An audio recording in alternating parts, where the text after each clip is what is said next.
So hello everyone, welcome back to competition वाला। मैं आप लोगों के सामने एक और बार हाजिर हूं, आप लोगों का दोस्त डॉक्टर विपिन कुमार शर्मा। और आज मैं आपको सारी की सारी बातें बताने वाला हूं कि हमारा जो केस था नीट से रिलेटेड, नीट पेपर लीक से रिलेटेड, वो क्लोज हो चुका है। एंड उसके क्या क्या रिमार्क्स हैं जो आज सीजीआई सर ने जस्ट अभी अभी बताए हैं। 5:15 आपका मैं ये वीडियो रिकॉर्ड कर रहा हूं जब सारी की सारी स्टेटमेंट्स आ चुकी थी। आराम से सुनिएगा, बहुत कम टाइम में आपको हर चीज की क्लैरिटी आ जाएगी। सबसे पहला पॉइंट यह है कि पेटिशनर्स वर्सेस रिस्पोंडेंट क्या क्या बातें हुई। पेटिशनर मतलब जिन्होंने पेटिशन डाली थी कि पेपर आपका लीक हुआ है, और इन्होंने साबित करने की कोशिश की कि पेपर आपका 5 तारीख को सुबह लीक नहीं हो सकता, पेपर या तो 4 को लीक हुआ है या 3 को लीक हुआ है। यानी इनका यह कहना था कि पेपर लीक हुआ है before the day of examination. इसका मतलब वो कई लोगों के पास गया होगा, मास लेवल पे सर्कुलेशन हुई होगी, लेकिन दैट वाज अ स्पेक्यूलेशन, क्योंकि डायरेक्ट एविडेंस अभी है नहीं, क्योंकि सीबीआई की इंक्वायरी अभी पूरी नहीं हुई है।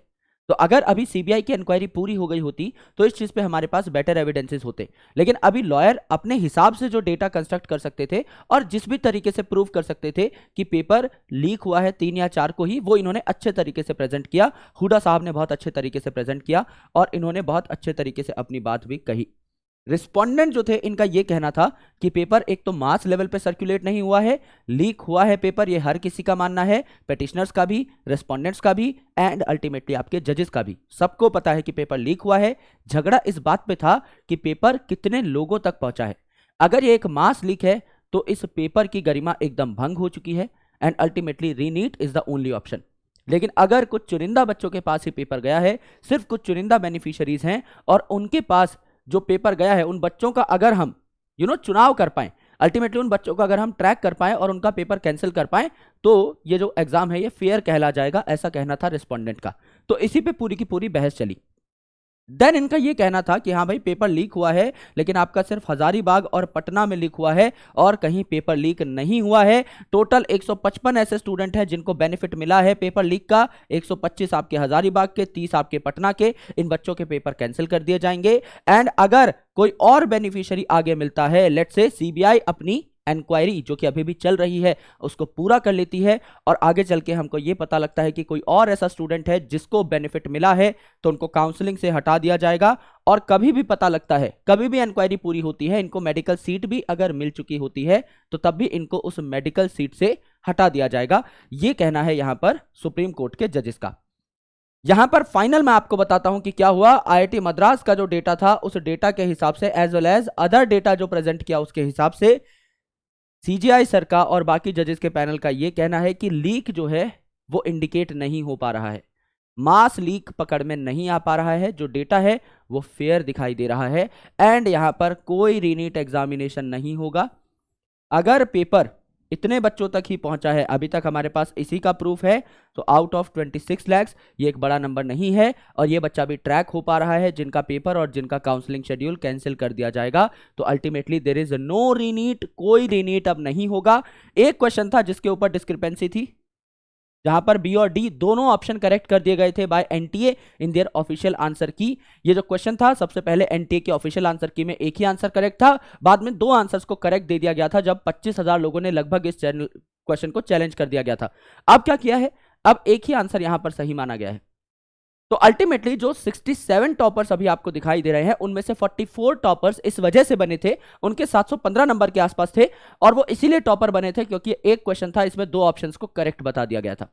अब इसमें से एक ही ऑप्शन को पहले की तरह करेक्ट बताया जा रहा है, तो रिजल्ट आपका रिपब्लिश होगा। तो अल्टीमेटली वो जो 44 बच्चे थे जो बाद में AIR1 बने थे, वो अब हट जाएंगे। टोटल आपके 23 बच्चे ही AIR1 पोजीशन पे होंगे, बाकी सभी को AIR2, 3, 4, 5, 6 इस प्रकार से आपकी अलॉट कर दी जाएगी। तो ये आपका सारा का सारा मामला था जो कई दिन तक सुप्रीम कोर्ट में चला, और अब इस पे आपका डिसीजन आ चुका है कि बहुत ज्यादा जगह पे पेपर लीक नहीं हुआ, ऐसे डिस्कशंस हुई हैं। कोई कंक्लूसिव हमारे पास बहुत बढ़िया एविडेंस नहीं है, सीबीआई ने भी अभी तक कुछ ऐसा नहीं दिया है जिससे हम मान लें कि मास लेवल पे पेपर लीक हुआ था। तो 2 इंपॉर्टेंट चीजें, रिजल्ट आपका रिपब्लिश होगा, काउंसलिंग शेड्यूल आपका कल ही आ जाएगा।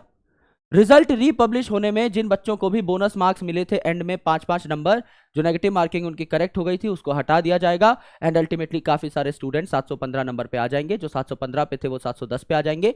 जिन भी बच्चों ने इस डिस्क्रिपेंशियस क्वेश्चन को अटेम्प्ट किया था और उनका आंसर बी था, उनके 5-5 नंबर कम हो जाने वाले हैं। आंसर यहां पर डी है। तो रैंक्स में थोड़ा बहुत शफल देखने को मिलेगा, नंबर ऑफ टॉपर्स कम होंगे, कोई रीनीट फिलहाल नहीं होगा। सीबीआई जैसे जैसे इंक्वायरी आगे बढ़ाएगी, नए बच्चे उनको ऐसे अगर पता लगते चले जाएंगे जो बेनिफिशियरीज है, जिन तक पेपर पहुंचा है, तो उनके काउंसलिंग शेड्यूल को एज वेल एज अगर वो मेडिकल कॉलेज में पहुंच भी जाएंगे तो भी उनको वहां से पकड़ करके बाहर कर दिया जाएगा।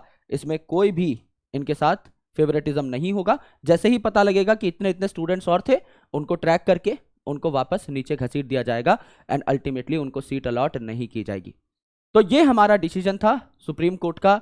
आज फाइनली हमारे पास एटलीस्ट कुछ डिसीजन आया एंड आई होप काफ़ी सारे स्टूडेंट्स इस डिसीजन से खुश होंगे एंड काफ़ी सारे स्टूडेंट्स खुश नहीं भी होंगे। There are mixed opinion. I been in touch with a lot of students in since past few months and मैं जानता हूं कि हाँ, ये डिसीजन जो है ये सबसे बेस्ट डिसीजन अगर देखा जाए तो नहीं है कुछ स्टूडेंट्स के हिसाब से, और कुछ स्टूडेंट्स के हिसाब से एकदम ठीक है। तो जो हमारे सुप्रीम कोर्ट ने डिसीजन दिया है उसको ही सबसे बेस्ट मानते हुए, उसको बहुत इज्जत सौंपते हुए हम लोग भी अब अपने काम पे लगते हैं, पढ़ाई लिखाई पे लगते हैं। तो thank you so much guys for watching me over here and I hope आप लोग अब थोड़ा सा स्ट्रेस फ्री हो गए होंगे और अपने काम पे आगे लगेंगे, जिस भी काम पे लगेंगे, बट एटलीस्ट हम लोग इस केस से थोड़ा सा ऊपर उठेंगे, थोड़ा सा आगे बढ़ेंगे। Thank you so much. जय हिंद।